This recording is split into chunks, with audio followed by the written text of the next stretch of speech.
World News Today, brought to you by Admiral Corporation, world's largest manufacturer of radio phonographs with automatic record changers. This program is presented in behalf of Admiral dealers all over America. By shortwave broadcast direct from important overseas stations and leading news centers in our own country, CBS reporters are waiting to bring you first-hand news from the world's political and battlefronts. Now, here's Robert Trout. The Japanese radio says that Mustang fighter planes, 150 of them, have attacked airfields in the Tokyo area. Nearly 250,000 Japanese refugees from American bombs are being moved to Hokkaido, the northernmost of the home islands, just below the Kuriles. Navy headquarters at Guam announces that 5 Japanese suicide planes have hit 3 of Britain's first-line aircraft carriers off the Ryukyus. They are the Indefatigable, the Victorious, and the Illustrious, but all 3 suffered only minor damage.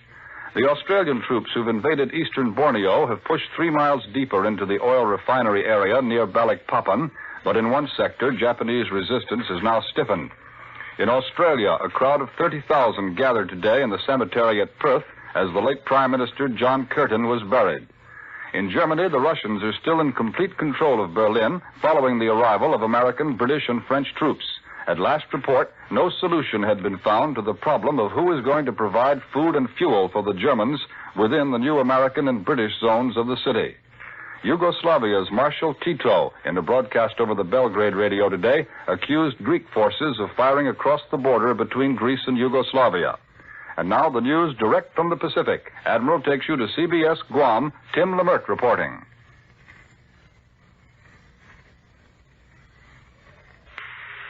Several hours ago, the Navy revealed that 3 carriers of the British Pacific Fleet had recently been hit by suicide planes during the 2-month operation against the Jap-held Sakashima Islands, southwest of Okinawa. The Japs sent a great number of planes against these ships, and although most of them failed, 3 of the kamikazes managed to hit. HMS Indefatigable was struck twice on the same day. An unnamed carrier was hit twice on successive days, and HMS Victorious absorbed 1. Aside from these 5 direct hits, 3 Jap planes scored near misses. However, even though the plummeting planes caused explosions and fires to rage, the firefighters and damage control men got things quickly under control, and all had planes operating from their flight decks within a very short time. Not one of the ships suffered enough damage to be forced to return for repairs and withdraw from the action. Despite these semi-successful raids by the kamikazes, the operations of the British task force were not in the least affected. In all, the Japs lost a total of 140 planes, either destroyed or damaged. Including these attacks and all other forms of Japanese action, the British lost a total of 70 men killed and 34 seriously wounded. Only 1 ship from the task force, the destroyer Ulster, was forced to return for repairs. The purpose of the 2 months operation against the Sakashima group was primarily to keep this important staging base neutralized, so that the Japs couldn't bring in planes to send at our forces in the Okinawa area. This latest announcement shows that against the British ships, too, the kamikaze plane is not a very effective weapon. This is Tim Leimert at Pacific Fleet Headquarters at Guam. I return you to Admiral in New York.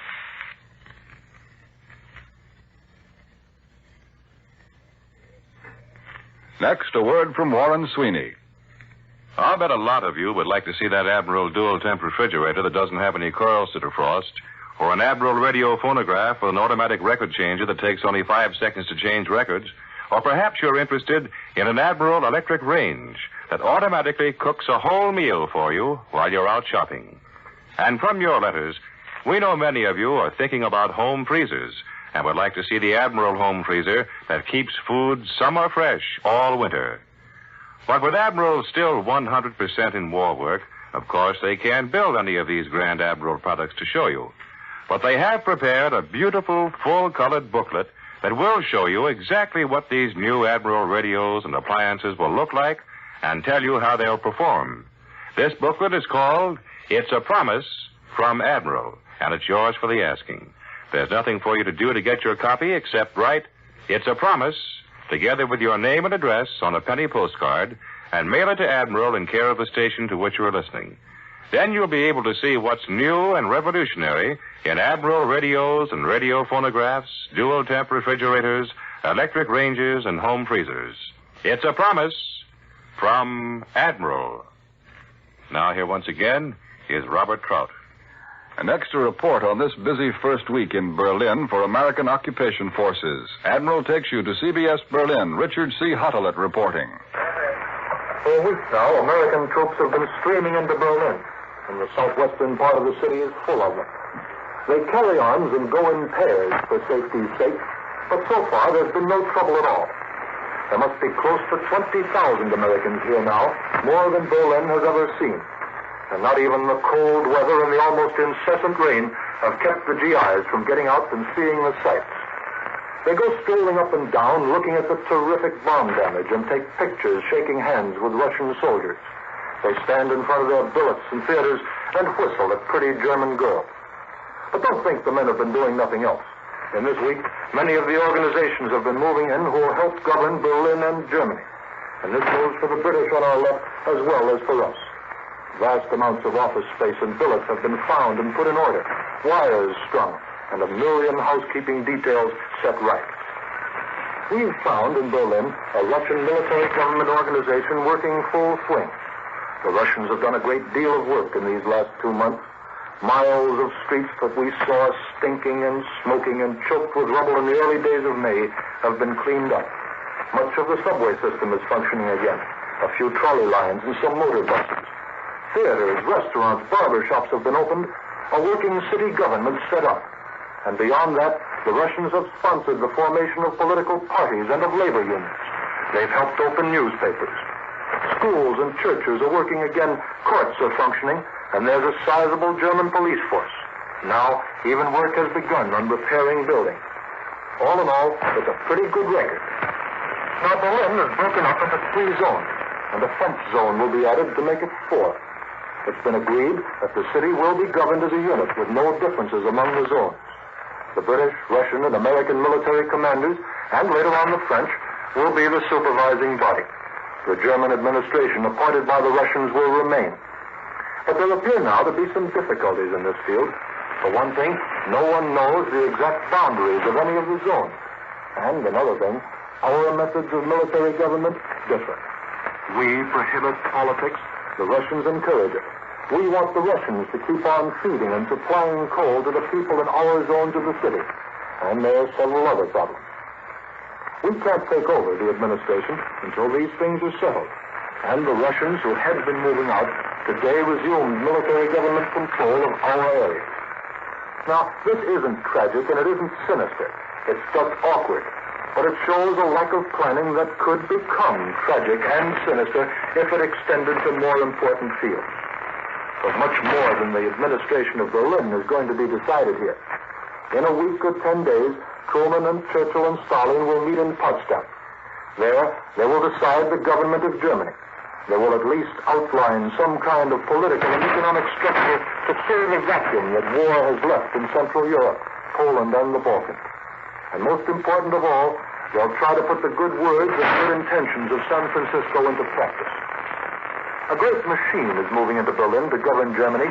The American group of this Control Council and the British are arriving. The Russians have ordered 1,149 rooms in Goering's former air ministry to be repaired by September 1st to serve as offices for the Russian unit. A lot will depend on how these organizations work. My main impression after this first week in Berlin, and it's only one reporter's opinion, is that things look hopeful. There are differences between us and the Russians in approach and in method, and things like politics, food, non-fraternization. But there is basic agreement, and above all, a mutual desire to make this thing work, which is all you can ask. This is Richard C. Hottelet in Berlin, returning you to Admiral in New York. For the news from Britain, Admiral takes you to CBS London, Douglas Edwards reporting. About the most prominent bit of on-the-surface news in Britain this warm Sunday is the announcement that Prime Minister Churchill has arrived at his holiday house on the French side of the Franco-Spanish frontier. He'll return to Britain after the Big Three meeting in Potsdam, or if the conference should still be going on when the votes are counted on the 26th, Mr. Churchill will fly back to London for the results. Meantime, Foreign Secretary Anthony Eden will take over at number 10 Downing Street tomorrow morning. Later, he too will journey to Berlin for the three-power discussion. Londoners, by the way, are looking forward with great interest to the possible visit of President Truman. They, like most of Britain, will have been very favorably impressed with his handling of American and international affairs since the death of President Roosevelt. There is the firm realization here that America this time does not intend to take a back seat at the peace conference or in the future of the world affairs. And the fact that the United States Senate may be the first of the United Nations governing bodies to ratify the San Francisco Charter is also considered as giving emphatic punctuation to our future intentions of furthering the cause of international cooperation. There's a great deal of comment in the London papers today on Big Three policy in Germany. The Sunday Times, for one, points out that the collapse of the German nation was so swift in its final stages that by comparison, progress since has seemed slow. But things are moving. Berlin is occupied by troops of America, Britain, and Russia, and the Big Three are about to tackle administration problems of the utmost urgency. There are sharp differences between East and West, differences in ideas and in ways of life. Those cleavages already are being manifest, and the Sunday Times hopes the powers soon may agree on a common policy. This has been Britain's greatest going-away weekend since the beginning of the war. Railway stations all over the country have been besieged with vacationers. They call them holiday makers. As you know, they queue up for everything over here almost, and that doesn't exclude railway tickets. They jammed Paddington and Euston and Victoria and Charing Cross and Waterloo and the other stations, but they jammed them in long lines, a very orderly kind of jamming. Loudspeakers were used to control the passengers bound for the beaches, and to entertain them with music while they waited. The weather, perfect for an American, about 75 degrees and clear, but for the Britisher, a heat wave, no less, and he was out to escape it, and did. And this is Douglas Edwards in London, returning you to Admiral in New York. CBS correspondent Webley Edwards flew over Korea yesterday for an interview recorded from Okinawa with a naval officer who accompanied the plane. Admiral takes you now to San Francisco.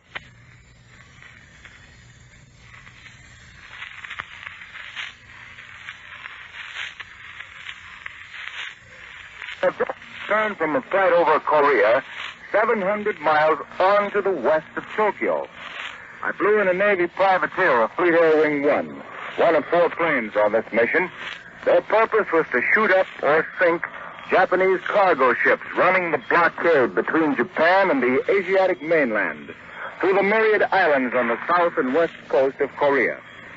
Our planes sank 4 Jap ships and damaged 1. I was along to make a broadcast back to the United States.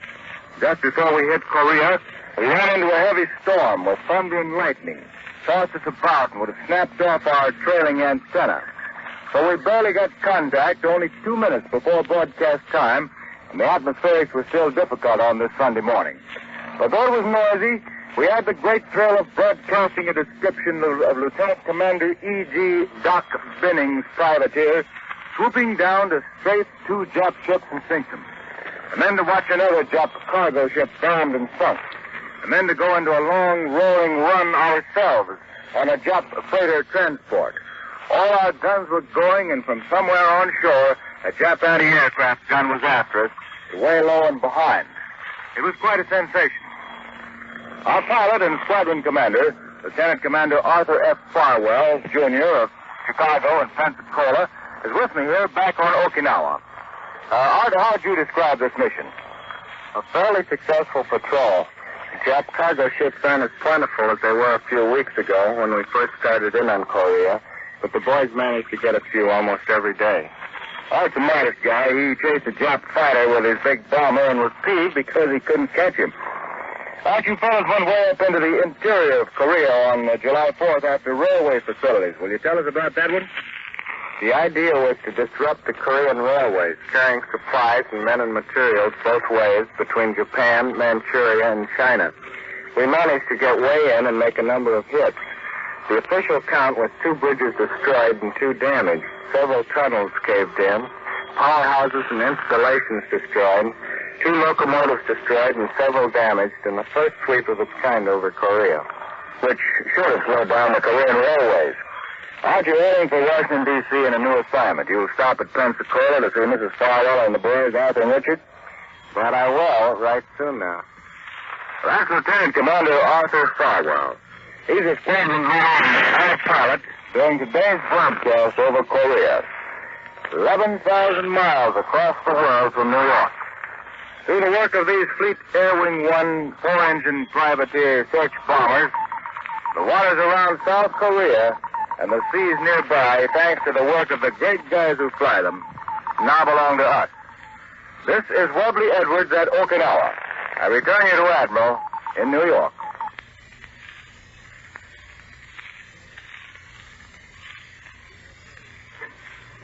Supreme Headquarters in Europe is about to be broken up. For a report by one of our correspondents who's been with SHAEF from the beginning, Admiral takes you to CBS Paris, Charles Collingwood reporting. It has been announced that SHAEF, the Supreme Headquarters of the Allied Expeditionary Forces, will be dissolved next weekend, probably Friday. Thus will pass the institution which gave this war a new dimension. For the idea of a joint command, a command in which nationality did not play a part, transformed the whole character of the war. It is unlikely that the credit for the idea should go to General Eisenhower. Probably a lot of people had the idea. But there is no question at all that it was Eisenhower who made it work. Eisenhower was the supreme commander. But he was more than that. In previous wars, Allies always appointed a supreme commander. He had on his staff liaison officers from the armies of his allies. They were like ambassadors from their armies, and generally they acted like them. The army of each ally generally went its own way, each one anxious to get the lion's share of the credit, and each one intent on its own interests. But when Eisenhower became supreme commander for the North African campaign, he created a staff whose members were not working for their own armies. They were working for all the armies in the command. Nationality did not enter into it. The British G2 on Eisenhower's staff handled the intelligence for both the American and British forces. The American G3 handled the operations for all. British and Americans worked in the same offices on the same problems. They lived in the same houses. They called each other by their first names. Everyone was working for the team. No one was working for their own part of it. At least that was the theory. But back in those days, some people couldn't see it Eisenhower's way, and a whole fistful of American officers were sent home. But on the whole, Allied Force Headquarters, as it was then called, worked well in North Africa. When Eisenhower became Supreme Commander for the invasion of Europe, he built the same kind of staff. It was called SHAEF, and it worked even better. Never before in the history of warfare had there been such an instrument of command, and it is likely that history will show that never before had such diverse and massive forces been handled with such ease and sureness. But it is not this technical aspect which is so important now that SHAEF is about to disappear. The most important thing about it for the future is that SHAEF made the alliance work. That SHAEF showed that different peoples can pursue the same end in complete trust and confidence and cooperation. An alliance doesn't have to split up in everyone chasing his own special interest. SHAEF showed that, and General Eisenhower showed it to SHAEF. We and our allies are going to have common problems in the future. General Eisenhower and SHAEF have shown us the way to solve them. This is Charles Collingwood in Paris, returning you to Admiral in New York. Tomorrow, the Senate Foreign Relations Committee opens hearings on the United Nations Charter. For a summary of what the Capitol expects, Admiral takes you now to CBS Washington, Tris Coffin reporting. A democracy is a strange and wonderful thing. Beginning tomorrow, Americans who want to have their say for or against the United Nations Charter have an official open forum to express their views. It is the Senate Foreign Relations Committee. The hearings will be open to all who can crowd into the Senate caucus room, where so many issues affecting the lives of all Americans have been debated. The words spoken in this room will be fully reported by radio and press. Thousands of letters will come in from all parts of the country to help the senators make their decision. The first witness will be former Secretary of State Edward R. Stettinius. He is the man who guided the charter, first through the formative stage of the Dumbarton Oaks meeting, and then next through to the final dotting of the T's at San Francisco. He will have to answer many critical questions frankly and openly. For some members of the committee have reservations they want cleared up before they vote yes or no. The hearing will be fairly swift. The senators are not interested in hearing a lot of oratory. Chairman Tom Connolly expects to send his committee report to the Senate near the middle of the month. A final affirmative vote is forecast for early in August. There is no longer any question of Senate approval of the charter. The question is whether any senator will vote against it. We have strange cases, too, in Congress. Millions of dollars and the operations of vital war agencies are tied hand and foot in Congress. And all because of an argument over a tiny agency, the Fair Employment Practices Committee. It is one item in the overall war agency's appropriation bill. But democracy here, too, is at work. Both sides have had their say. Now the older heads in Congress are working out a compromise, due to hit the floor next week. I return you to Admiral in New York. The confusion in Berlin, which was discussed a few moments ago by Columbia's correspondent there, Richard C. Hottelet, is not the result of any serious disagreement on basic policy between the four occupying powers. As further details are brought to light, the trouble seems more and more to be centered on the matter of food and fuel. The American and British officers in the city have been unable to make arrangements for the Russians to provide food for those Germans who live within the American and British zones of Berlin. The Russian officers are saying this kind of decision must be made by higher authorities. And as it looks today, this is another problem for the Big Three to decide at their forthcoming meeting near Berlin. Actually, straightening out the kinks in the Berlin arrangements will form just one point in the complicated decisions which the three statesmen must make so that all Germany can be governed by the four occupying nations under rules that are coordinated for all four zones. Dispatches from Moscow tell us that the Russians want the Big Three agreements on Germany to be not merely temporary, but complete permanent plans to prevent the Germans from ever assembling the power to start war. And at the conference, the Russians will be prepared to discuss such definite topics as war criminals and international cartels. In addition to Germany, the Russians are reported to be ready to discuss plans for the former satellite countries, such as Hungary, Romania, and Bulgaria. And undoubtedly, Marshal Stalin will bring up the question of the present governments of Spain and Argentina. And it's generally agreed that at this meeting, more than at any previous one, attention will be turned to the Pacific, where already, without firing a shot against the Japanese, the Red Army in Siberia is pinning down more than 1 million Japanese troops in Manchuria. And now to tell you about a new foolproof automatic record changer, here is Warren Sweeney. Foolproof is the correct word, all right. For the amazing Admiral automatic record changer you'll get post-war. Its quiet, efficient, automatic action will bring new enjoyment to your recorded music programs. The new Admiral changer will have only 3 moving parts during the change cycle. It will be foolproof and service-free. You're going to like the easy, careful handling your favorite records will get, and you'll like the speedy 5-second record changing time. You'll thrill to the glorious, natural tone of your Admiral radio phonograph, and you'll be proud of its beautiful cabinet, designed by Admiral's master craftsmen. But we can't tell you in this short time about all the exclusive Admiral features. So why not let us send you our fascinating, full-colored booklet, It's a Promise from Admiral. It's free, just write It's a Promise, together with your name and address on a penny postcard, and mail it to Admiral in care of the station.